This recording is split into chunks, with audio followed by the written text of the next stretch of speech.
Hello and welcome to this overview of the data analytics functionality of the Autoscholar Advisor system. In this session, we'll cover course and program student counts, the time to grad as well as the biographical correlations associated with graduation rates.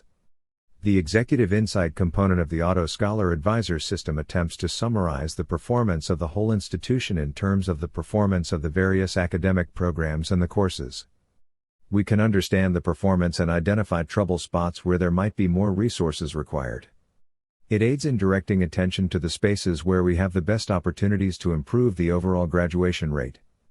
If we look at the dashboard, we will see the course student count across the institution. This tells us that there are almost 4,000 courses in this institution and that there are on average 87 students in each course.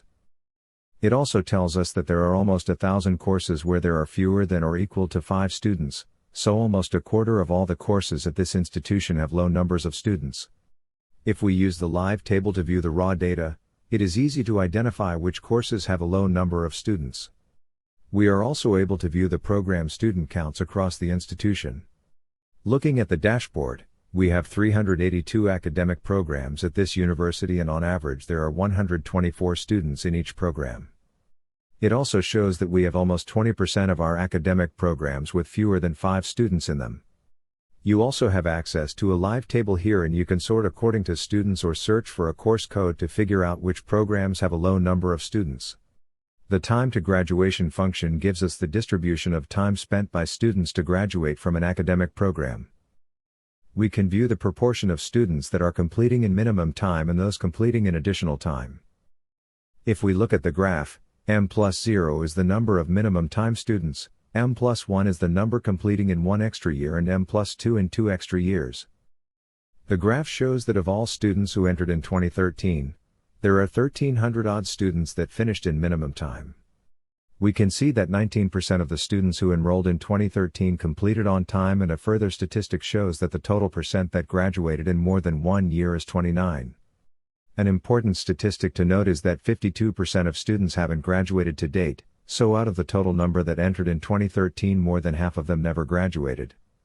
This shows a missed opportunity for graduating more students and it represents a severe loss in subsidies.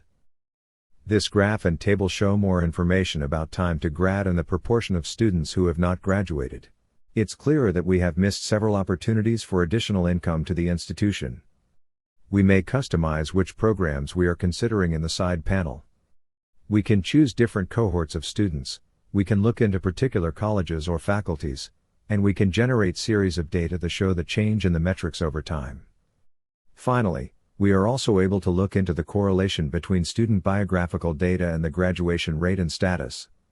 We can see in terms of gender that 52% of male students did not graduate, whereas for female students we have 63% who have graduated. When we switch that to race, we can see that the proportion of students graduating across the different races are roughly similar. In terms of quintile, we can see that the higher the quintile number, the higher the likelihood of graduating. It also shows that the lower quintiles have roughly similar number of graduated and non-graduated students, and then at the higher quintiles there's a larger proportion of students who do graduate. Looking at language, you can see the spread of students across the different languages. For example, we can also see that there is a high grad rate amongst Swahili-speaking students. Several biographical factors are available. We could even view the correlation around marital status, which shows that among divorced people there's a lower graduation rate but that there is a low proportion of such students. These analytics provide an overview of the performance across the whole institution and the numbers of people involved there, and helps drive attention to places where there might be opportunities for increasing the performance and for improving the subsidy rates to the institution.